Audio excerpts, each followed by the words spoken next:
أعوذ بالله من الشيطان الرجيم بسم الله الرحمن الرحيم وإذ يرفع إبراهيم القواعد من البيت وإسماعيل ربنا تقبل منا إنك أنت السميع العليم ربنا واجعلنا مسلمين لك ومن ذريتنا أمة مسلمة لك وأرنا مناسكنا وتب علينا إنك أنت التواب الرحيم ربنا وابعث فيهم رسولا منهم يتلو عليهم آياتك ويعلمهم الكتاب والحكمة ويزكيهم إنك أنت العزيز الحكيم۔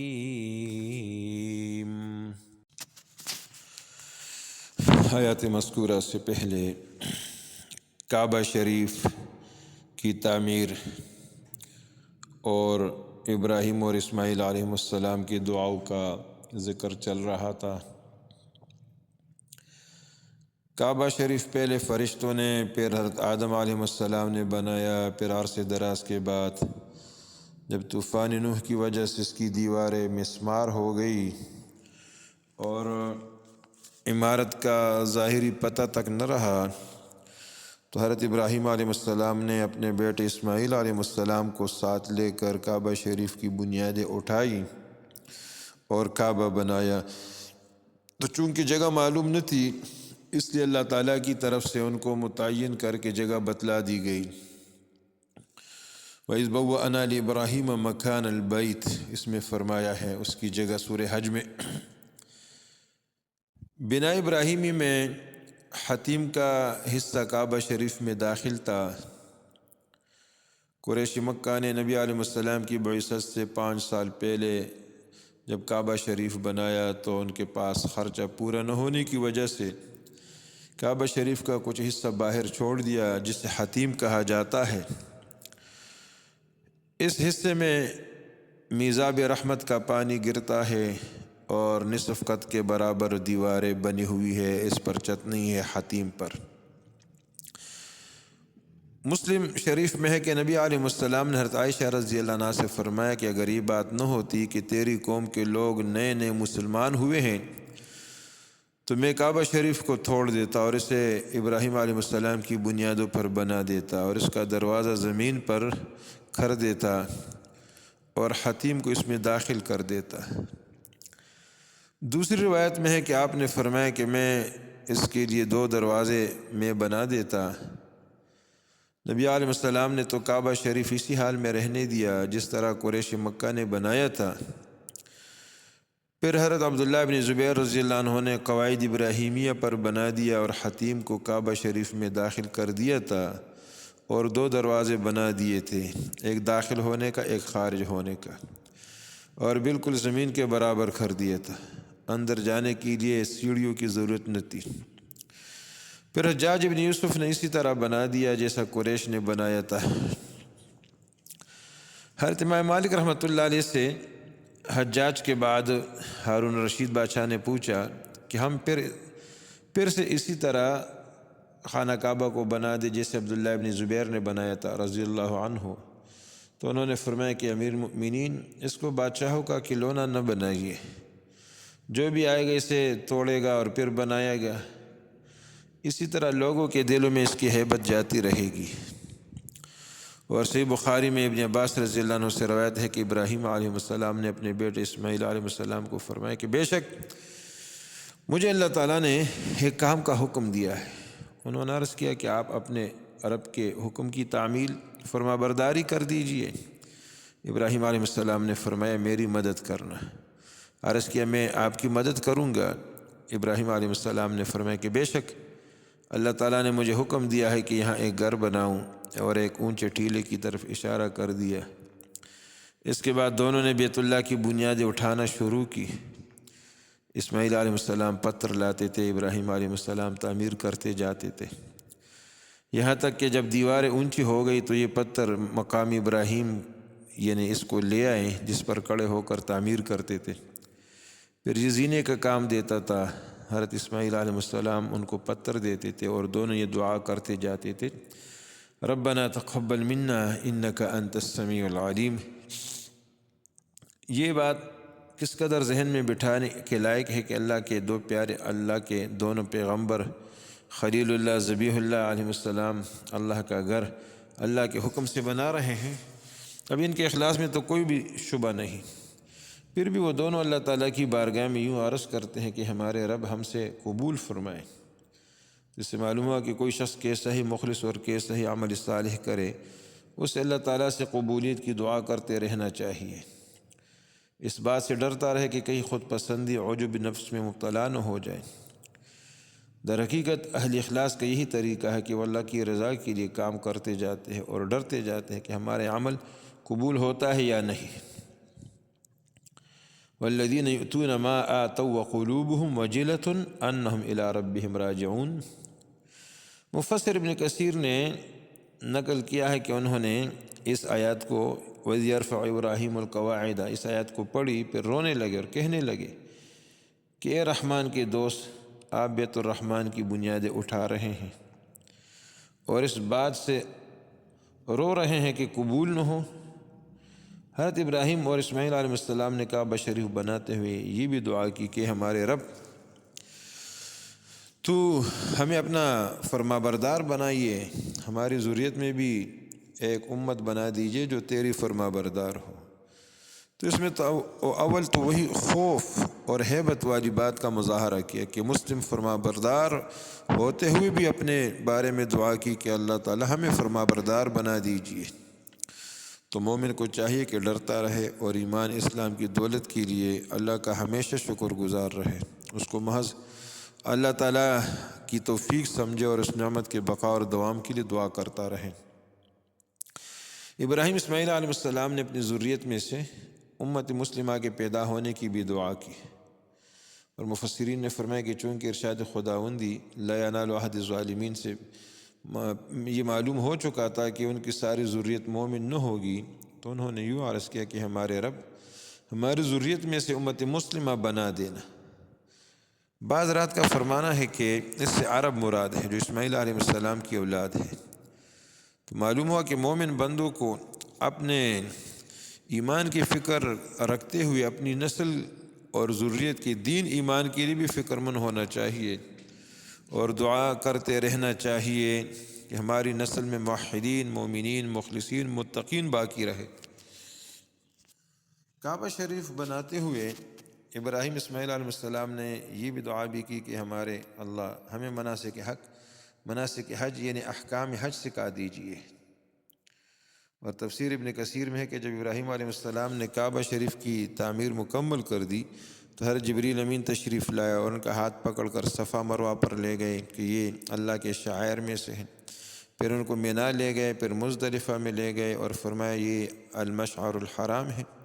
پھر ان کو عرفات میں لے گئے اور ان کو احکام حج سکھا دیے۔ جب عرفات میں لے گئے تو پوچھا کہ میں نے جو کچھ تم کو بتایا تم نے پہچان لیا، اور 3 بار پوچھا۔ ابراہیم علیہ السلام نے فرمایا کہ ہاں پہچان لیا۔ حضرت خلیل اللہ علیہ السلام کو حضرت جبریل علیہ السلام نے حج کا طریقہ، حج کے احکام بتائے، انہوں نے حج کا اعلان کر دیا، وَأَذِّنْ فِي النَّاسِ بِالْحَجِّ، یعنی لوگوں میں حج کا اعلان کر دو۔ اس کے بعد موحدین برابر حج کرتے رہے اور ان کے حج میں توحید کا مظاہرہ ہوتا رہا۔ جب انہی کی نسل اور ذریت میں مشرکین پیدا ہو گئے اور وہی کعبہ شریف کے متولی بنے تو ان لوگوں نے حج میں شرکی آمیزش کر دی اور حج کے احکام کو جو ہے بدل دیے۔ حج کا مہینہ بھی بدل دیتے تھے۔ عرفات ہی میں جو عرفات کو بھی نہیں جاتے تھے، مزدلفہ سے واپس آ جاتے تھے، بیت اللہ شریف کا ننگے طواف کرتے تھے۔ تو جب نبی علیہ السلام نے مکہ فتح کیا اور مکہ سے مشرکین کا تسلط ختم ہوا تو آپ نے اعلان کروا دیا کہ آئندہ کوئی شخص بیت اللہ کا ننگے طواف نہ کرے اور کوئی مشرک حج نہ کرے۔ پھر آپ نے 9 ہجری میں حج کیا جسے حجۃ الوداع کہتے ہیں، اور اس میں پوری طرح حج کے احکام سکھائے اور بتائے، اور حکم فیا خذوا عنی مناسککم، تم مجھ سے احکام حج سیکھو اور فرمایا کہ تم لوگ انہی جگہوں میں وقوف کرو جو پرانی جگہ معروف ہیں، کیونکہ تم اپنے باپ ابراہیم علیہ السلام کی میراث ہو، اس کے وارث ہو۔ تو جس کسی کو بھی حج یا عمرہ کرنا ہو اس پر لازم ہے کہ حج اور عمرہ کے احکام معلوم کرے، اور اس کے بغیر جو ہے اگر یہ احکام اس کو معلوم نہیں تو اس کی عبادت قبول نہیں ہو سکتی۔ اور کسی بھی عبادت سے متعلق کہ جب تک اس کے احکام معلوم نہ ہو کوئی بھی عبادت جو ہے وہ اپنے صحیح روح حاصل نہیں کر سکتا۔ تو ابراہیم علیہ السلام فرمایا وَإِذْ يَرْفَعُ إِبْرَاهِيمُ الْقَوَاعِدَ، جب اٹھا رہے تھے ابراہیم علیہ السلام کعبے کی بنیادیں، قواعد بنیادیں، من البیت بیت اللہ کی، وہ اسماعیل اور اسماعیل علیہ السلام بھی ربنا تقبل منا، اور دعا کرتے تھے کہ اے رب ہمارے ہم سے قبول کر، انک انت السمیع العلیم، بے شک تو ہی خوب سننے والا اور جاننے والا ہے۔ ربنا وجعلنا مسلمین لک، اے ہمارے رب بنا دے ہم کو تو اپنا فرما بردار، ومن ذریتنا، اور ہماری اولاد میں سے بھی امتا مسلمۃ لک، ایک جماعت اپنی فرما بردار، وارنا مناسکنا، اور ہمیں بتا دے حج کے احکام، وتب علینا، اور ہماری توبہ قبول فرما، ہماری طرف متوجہ ہو جائیے، انک انت التواب الرحیم، بے شک تو توبہ قبول کرنے والا مہربان ہے۔ اگلی آیت میں فرمایا ربنا وابعث فیہم رسولا منہم یتلو علیہم آیاتک ویعلمہم الکتاب والحکمۃ ویزکیہم انک انت العزیز الحکیم۔ اس آیت میں بھی ابراہیم علیہ السلام اور اسماعیل علیہ السلام کی دعا کا تذکرہ ہے۔ کعبہ شریف بناتے ہوئے جو دعائیں ان دونوں حضرات نے کی ان میں سے ایک دعا یہ بھی ہے کہ ہمارے رب ان میں سے ایک رسول مبعوث فرما دیجیے، اور اس رسول سے خاتم النبیین حضرت محمد صلی اللہ علیہ وسلم مراد ہے، جو عربی بھی تھے اور مکی بھی تھے، اور حضرت خلیل اللہ اور اسماعیل علیہ السلام دونوں کی نسل میں سے تھے۔ ابراہیم علیہ السلام کے بعد جتنے بھی انبیاء علیہ السلام مبعوث ہوئے ہیں سب انہی کی نسل میں سے ہیں، ابراہیم علیہ السلام کی، اور ہر سرور عالم خاتم النبیین صلی اللہ علیہ وسلم کے علاوہ سب پیغمبر جو بھی ہے بنی اسحاق میں سے تھے، اور صرف آپ ہی بنی اسماعیل میں سے ہیں۔ ابن کثیر نے نقل کی ہے کہ حضرت عبامہ رضی اللہ عنہ نے عرض کیا کہ یا رسول اللہ، آپ کا ابتدائی تذکرہ اولاً کیسے شروع ہوا؟ آپ نے فرمایا کہ میں اپنے باپ ابراہیم کی دعا ہوں، عیسیٰ علیہ السلام کی بشارت ہوں۔ میری والدہ نے جو خواب دیکھا کہ ان کے اندر سے ایک نور نکلا جس نے شام کے محلات کو روشن کر دیا، میں اس خواب کا مظہر ہوں۔ یہ حدیث جو ہے مشکات میں ہے۔ تو آپ کی والدہ نے خواب دیکھا، جنہوں نے وضع حمل کے وقت خواب دیکھا تھا کہ ایک نور روشن ہوا اور جس سے شام کے محلات روشن ہو گئے۔ حافظ ابن کثیر لکھتے ہیں کہ مطلب ہے کہ سب سے پہلے جنہوں نے میرا تذکرہ کیا اور لوگوں میں مجھے مشہور کیا وہ ابراہیم علیہ السلام ہے۔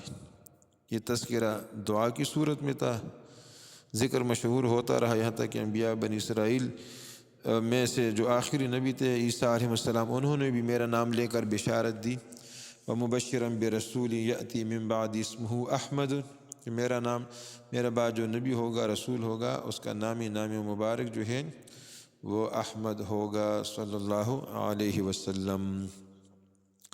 تو یہاں پر فرمایا کہ ایک رسول بھیج دیجیے انہی میں سے، یعنی عرب میں سے ہو، اور پھر وہ ان کا کام کیا ہوگا، یتلو علیہم آیاتک، کہ لوگوں کو تیری آیتیں سکھائے، آیتوں کی تلاوت کرے، کیونکہ اللہ کا کلام ہے قرآن مجید، اللہ کی کتاب بھی، اس کے الفاظ کا پڑھنا پڑھانا سننا سنانا تلاوت کرنا صحیح طریقے پر ادا کرنا بھی مطلوب اور مقصود ہے۔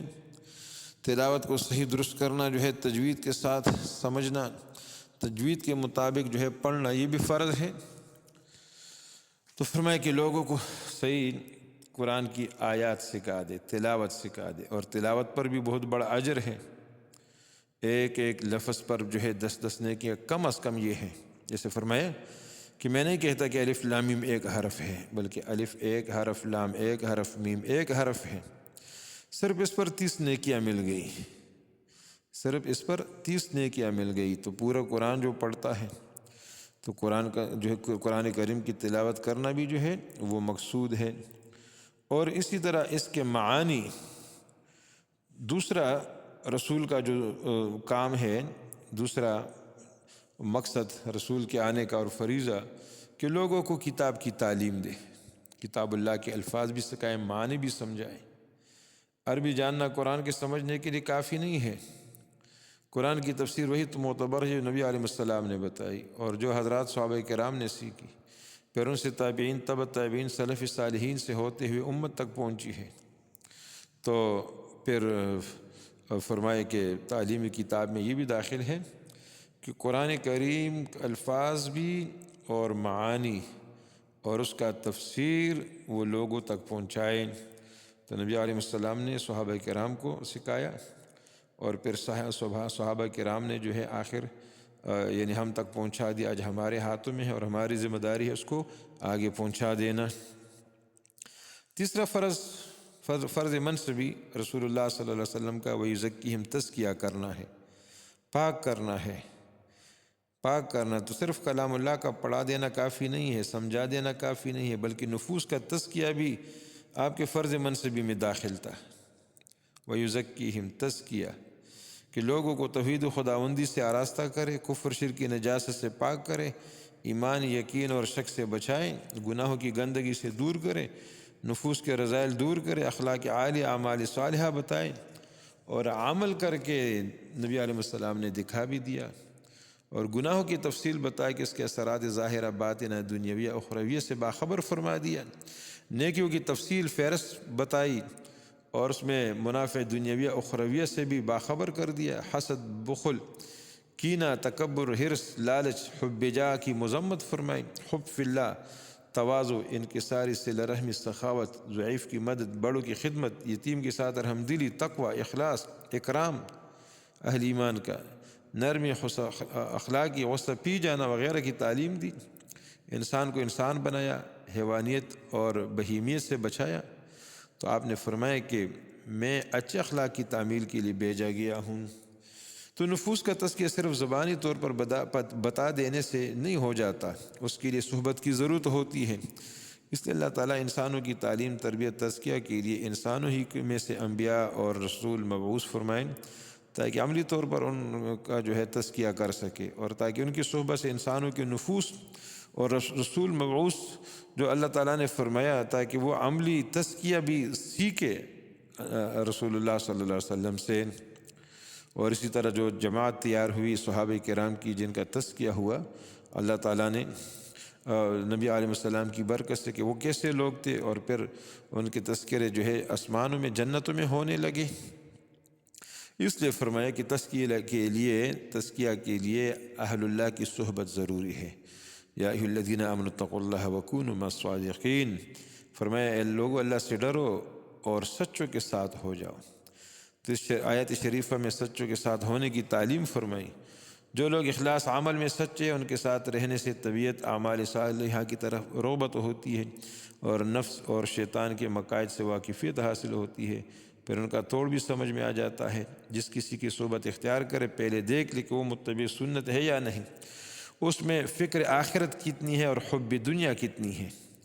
آج کل جو ہے مرشد بن جاتا ہے، لوگوں کے بیٹے رہتے ہیں کہ ہم لوگوں کا تزکیہ کرتے ہیں، لیکن وہ لوگوں کا تزکیہ نہیں کرتے بلکہ لوگوں کو جو ہے دین سے متنفر کر دیتے۔ ایسے لوگ بھی ہیں، ایسے مرشد بھی جو ہے دیکھنے میں جو ہے وہ مل جائیں گے۔ تو ایسے لوگ جو اہل علم ہو اور جن کے اندر تواضع ہو، متبع